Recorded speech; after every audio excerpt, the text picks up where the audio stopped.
আসসালামু আলাইকুম মালিক চাচা, কেমন আছেন? ওয়ালাইকুম সালাম। জি বাবা, ভালো। চিল্লাপাল্লা করতেছেন কেন? কোনো সমস্যা হয়েছে নাকি? কোনো ঝামেলা নেই, তুমি যাও যাও যাও। ভাই স্যার আমার কাছে প্রত্যেকদিন বাকি নিয়ে যায়, টাকা দেয় না।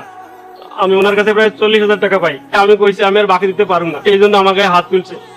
কোনো টাকাই দিব না। আপনি দোকানদারের কাছ থেকে বাকি নিয়ে টাকা দেন না? আমার টাকা না ভাইজান, ওনার বাসায় যে কাজ করে রহিমা, আরো 6 মাস ধরে টাকা দেয় না। কি রে রহিমা, কত টাকা তুই কর? ও ভাইজান, কয় মাস হয়েছে ভাই, উনি আমার কোনো বেতন টেতন কিছু দেয় না ভাই। যখনই বেতন চাই তখনই আমার মায়ের দৌড় করে অনেক ভয় দেখায় ভাইজান। চাচা আমি সব কি শুনতেছি?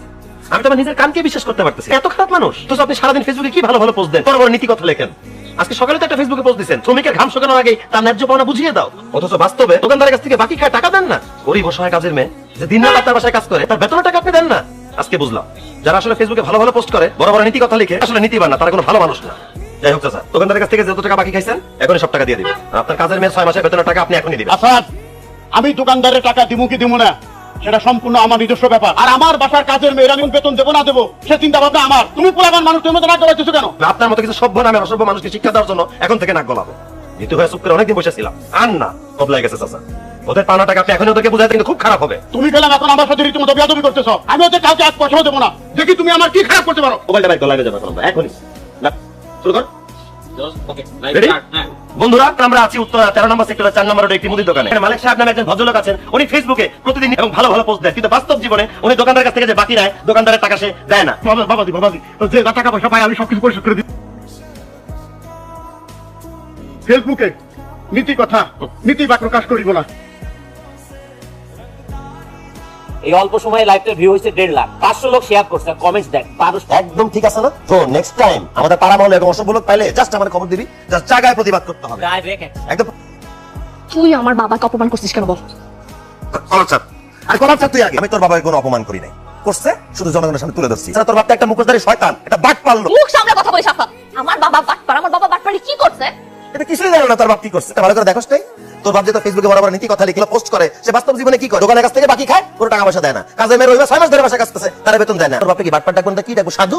আমার বাবা যেটাই করছে ভদ্রভাবে তাকে বলতে পারতি। তুই আমাকে বলতি, আমি সমাধান করতাম না। তুই আমার বাবাকে লাইভে নিয়ে মান সম্মান নষ্ট করলি কেন? আমরা তোর বাপকে ভালোভাবে টাকাটা দিতে বলছিলাম, সে তো টাকাটা দেয় না, উল্টা আমাদেরকে থ্রেট দিছে। কারণ আমরা লাইভে গেছি। তোর কাছে আর কি বিচার দিই? তুই তো তোর বাপকে কিছুই বলতি না, তুই তো তারই মেয়ে। বাটপারে ঘরে আরেক বাটপার।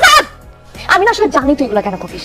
তুই পছন্দ করিস, কিন্তু আমি তোরে পাত্তা দিতেছি না। আমার বাবার পিছনে লাগতো মান সম্মান নষ্ট করতে শুধুমাত্র প্রতিশোধ নেওয়ার জন্য। তোর মন যা চাই তুই ভাবতে থাক, কিন্তু শুধু একটা কথা মনে রাখ, তোর ফ্যামিলিতে অথবা তোর বংশ অথবা তোর মহল্লায় যদি খারাপ কাজ করে থাকে, জাস্ট এইভাবে ধরতে থাকবো, প্রকাশ করে দিতে থাকবো মানুষের সামনে। এই আয়। ওর ফ্যামিলিতে কে কে খারাপ আছে সেইটারও মুখোশ আমি খুলতেছি না। মিথিলা, ওর বড় ভাই কোন আছে? ধরা পড়ছে ভাই। খাই খাই মাকে ধরা পড়ছে। খাই খাই ঘুষখোর ধরা পড়ছে। ঘুষখোর ধরা পড়ছে। মিষ্টি দে। খাই খাই আরে দাঁড়া, আরে বেশি করে মিষ্টি খাও। এই নাও বাবা মিষ্টি খাও। দাঁড়ান দাঁড়ান, কিসের মিষ্টি? কেন খাবো? তুই একটা ঘুষখোর, চাচার কাছ থেকে ঘুষ নেওয়ার সময় পুলিশের কাছে হাতে নাতে ধরা পড়ছে। খুশিতে সবারে মিষ্টি খাওয়াইতে তুই মিষ্টি খা। তোর ধরা পড়ছে এই কারণে মিষ্টি খাওয়া চলতেছে? তাহলে তো মিষ্টি খাওয়াই যায়। নে তোরা মিষ্টি মুখ কর, নে নে এই নে মিষ্টি মুখ কর। ঘুষখোর ধরা পড়ছে, খুব ভালো ব্যাপার। এই জানেন ঘুষখোরটা কে জানো? কি ওই অসভ্যটা? তোর বড় ভাই জাহিদ। কি সবগুলো খুব বড় বড় হয়ে গেল ঘুষখোরের ভাই? নে আরেকটা মিষ্টি খানে। না না, একটা মিষ্টি ঠিক আছে, মিষ্টি খাই না, আবার ডায়াবেটিস হবে। চাচা, ওরা তোর মিষ্টি খাবে তো দশে। আপনি এক কাজ করে আপনি মিষ্টিটা দেন, আমি ওদের সাথে একটু কষ্টরাস। আচ্ছা আমার বাবাকে অপমান করছে, লাইভে এসে আমার বাবাকে দিয়ে শপথ দেওয়া হয়েছে। তোর ভাইকে আমি থেকেও বেশি অপমান করছি। পুলিশ ডেকে হাতে নাতে ধরাই দিছে। এটা তো গেছে ফাও ফাও। এখন বল কেমন লাগতেছে? না, ভালোই লাগতেছে।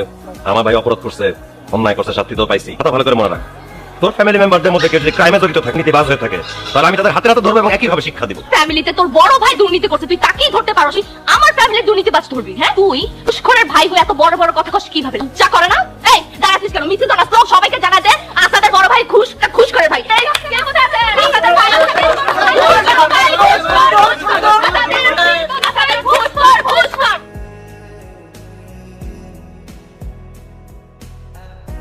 তুই আমার ছোট ভাই থাকতে আমি শেষ পর্যন্ত আমার বোন ধরে দিয়া উকিল ধুইরা জামিন নিয়ে আসছি। কিন্তু আমি এতবার ধুইরা ফোন দিলাম, তুই আমার সারাইতে থানা গেলি নাকি? তোমার পুলিশ ঘুষ খাওয়ার অপরাধে ধরে নিয়ে গেছে। এখন তুমি কি আশা করো? ছুটিতে নিয়ে যাবার পুলিশ আমাকে ফুলের মালা দিয়ে বরণ করে নিবে, আমার ঘুষ করে ভাই হিসেবে অপমান করবে, সাংবাদিকদের ডাইকাই না পত্রিকা আমার ছবি ছাপানো হবে। সি সি সি ভাইয়া, আমি তো তোমাকে ভালো মানুষ মনে করছিলাম। ঘুষ খাওয়ার মতো একটা জঘন্য কাজ তুমি করতে গেলে কেন? ভুলে গেছিলাম রে ভাই, তবে আজকে আমার শিক্ষা হয়েছে। তবে ভাই আমি তোর কথা দিতেছি, এই কানে ধরলাম, আমি আর জীবনে কোনোদিন ঘুষ খাবো না। রহমান সাহেব পুরো মহল্লাবাসীকে খুশিতে মিষ্টি খাওয়াইছে আনিয়া ছিল তার বান্ধবীও ছিল আর আমারে পাওয়ার পর স্লোগান দিচ্ছে আমার মুখের সামনে অপমান করে বলছে যে ঘুষখোরের ভাই আমি একটা ঘুষখোরের ভাই সারা দেশ জানে যে তুমি একটা ঘুষখোর মামা ওই বামে সাইড করেন বাড়িটা শোন ধরেন আপা কয় টাকা দিলেন? 30 টাকা দিলাম। আপা রাজলক্ষ্মী থেকে এখানে বাড়া তো 40 টাকা, আপনি 30 টাকা দিতেছেন কেন? আপনি কি ফাইজলামি করেন?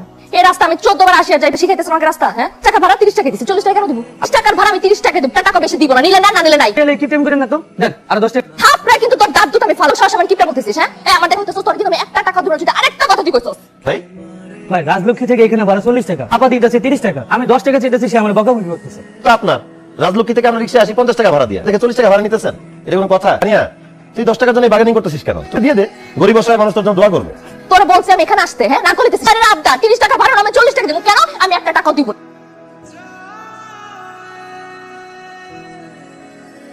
এক্সকিউজ মি ওয়েটার, বিলটা নিয়ে আসবেন প্লিজ। এই যে বিল 1400 এসেছে, 1500 দিলাম, 100 টাকা আপনার টিপস। এই ভাই একটু দাঁড়ান, 200 টাকা তোদের বিল আসছে, ওনাকে 100 টাকা বেশি দিলি কেন? কেন 100 টাকা তার টিপস? একজন ওয়েটারকে 100 টাকা টিপ দিয়ে দিই, এখন তো গায়ে লাগতেছে না। আরে গায়ে লাগবে কেন? এছাড়া এত কষ্ট করে আমাদেরকে খাবার সার্ভ করেছে, কিন্তু 100 টাকা তাকে দিতেই পারি। হ্যাঁ তুই 100 টাকা ওনাকে টিপ দিতেই পারিস, কিন্তু ওনার চেয়ে 3-4 গুণ বেশি কষ্ট করে একজন রিক্সাওয়ালা, যার ভাড়া হয়েছিল 40 টাকা, অথচ তুই তাকে 30 টাকা দিয়ে চলে গেলি। বেচারা এতবার তোকে বললো 10 টাকা দিতে, তুই দিলি না। বেচারা তখন 10 টাকার মূল্য এত হয়ে গেছে যে ওয়েটারকে 100 টাকা টিপ দিলি, এখন কেন হিসাব করতেছিস না? ওটাকে টিপস দেওয়ার সময় তো আমরা এত কিছু হিসাব করি না। এটাই আমাদের সমস্যা, যেখানে হিসাব করা দরকার সেখানে আমরা হিসাব করি না। তোর কাছে হয়তো 10 টাকা কিছুই না, কিন্তু একজন রিক্সাওয়ালার কাছে 10 টাকা 10,000 টাকা সমান। ঠিকই বলেছে, আমাদের এখানে অনেকেই বকশিস, কিন্তু আমার 100 টাকা বকশিস লাগবে না। রিক্সাওয়ালাকে ভাড়া কম দিচ্ছেন, ওনার সাথে যদি কোনো সময় দেখা হয় 100 টাকা দিয়ে দিন। আমাদের থেকে রিক্সাওয়ালা ভাই অনেক কষ্ট হয়। অসভ্যই তোর ছোট লোক, আপনি কেমনে এই কাজটা করতে পারলেন? মানুষের জাতি না, অসভ্য ফালতু লোক।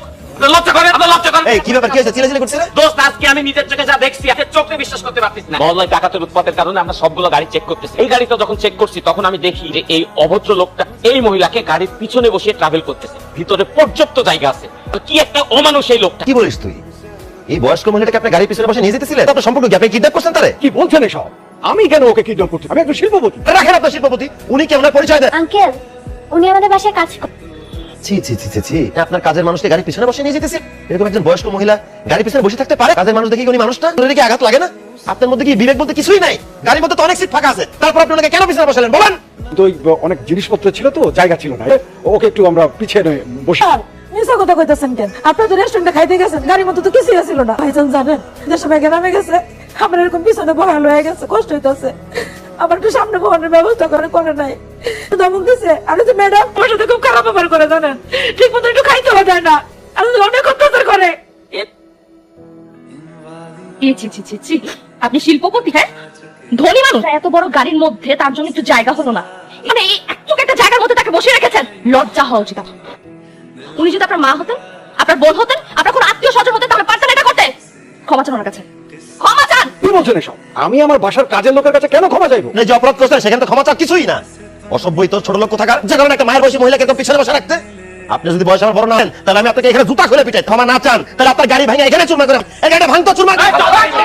প্লিজ প্লিজ প্লিজ ভাই, সরি, আমার ভুল হয়েছে ভাই, ঠিক আছে, সরি, আমাদের ভুল হয়ে গেছে, তুমি আমাদের ক্ষমা করো। এটা কোনো ক্ষমা চাওয়ার স্টাইল? শিল্পপতি স্টাইল বাদ দেন, মানুষ হয়ে মানুষের কাছে ক্ষমা চান। জোর করে ক্ষমা চান। দেখা, সরি, এক্সট্রিমলি সরি, ভুল হয়ে গেছে। আমরা আসলে ঠিক বুঝতে পারি বিষয়টা অমানবিক হয়ে যাচ্ছে, ক্ষমা করো। আরে আসুন কেন? ক্ষমা চাচ্ছেন না কেন? ক্ষমা চান। জুলেখা, তুমি তো অনেকদিন ধরে আমাদের বাড়িতে ছিলে, তো অনেক অন্যায় করেছি, তোমাকে অনেক কষ্ট দিয়েছি, আমি আমার ভুল বুঝতে পেরেছি, তুমি আমাকে মাফ করে দাও। বাবা তোমাদের এখন আমার মা বাবা বলতে অনেক লজ্জা লাগে, তোমরা এই আন্টিটাকে কত কষ্ট দিছো। তানিয়া তুই ওনাকে নিয়ে তোর বাসায় যা, পরে আমরা দেখতেছি। ফালতু শিল্পপতি। আমি তোমার বয়ফ্রেন্ড, আমি তোমার কাছে 1 লাখ টাকা ধার চাইতে পারি? তুমি আমার কাছ থেকে 5,000 6,000 করে অনেক টাকা নিছো, তুমি আমাকে ফেরত দাও নাই, আর এখন কাছে 1 লাখ টাকা চাইতেছো। আমি কোত্থেকে দিব? আমি তোমার সাথে আর কোনো ধরনের সম্পর্ক রাখতে চাই না, তোমার সাথে আমার ব্রেকআপ। এই কি বলি তুই?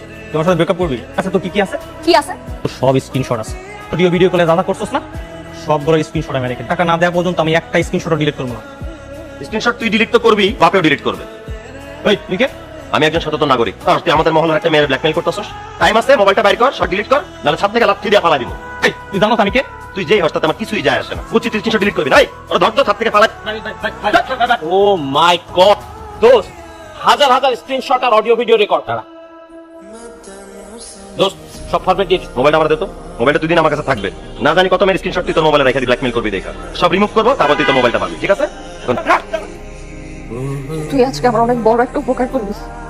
আমার বাবার মান সম্মান কিছু থাকতো না, অনেক ধন্যবাদ। তোমার না দিয়ে সচেতন, খুবই ভালো কথা, ভালোবাসি ভালো কথা, কিন্তু আবেগের বশবর্তী হয়ে বয়ফ্রেন্ডকে অনলাইনে খুশি তাই লিখে দিস না। কাল কারোর উপর বিশ্বাস নাই, স্ক্রিনশটের যুগ চলতেছে।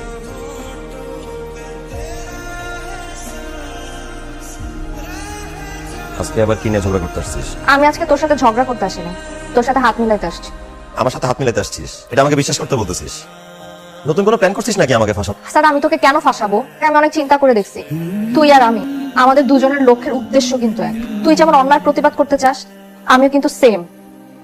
আমাদের দেশে আমরা সবাই হিংসা বিদ্বেষ ভুলে সবাই একসাথে সুন্দর একটা দেশে বসবাস করি। আমি আরো ভেবে দেখছি যে আমরা দুজন যদি এক হয়ে যাই, একসাথে হাত মিলে যদি কাজ করি, তাহলে আমরা এই দেশটা একসাথে সুন্দর করতে পারবো। না না, আমি তোকে আমার সাথে রাখতে পারবো না। কেন? তানিয়া, আর কেউ জানুক আর না জানুক, তুই জানি আমার তোকে অনেক ভালো লাগে। তোর সাথে থাকতে থাকতে তোকে আরো বেশি ভালোবেসে ফেলবো।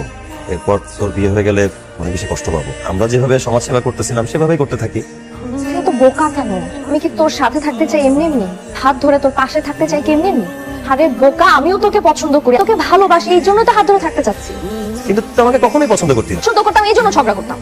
আর সুন্দরভাবে যদি প্রপোজ করতে না পারছিস, তাহলে কিন্তু আমি অ্যাকসেপ্ট করব। Tania, I love you.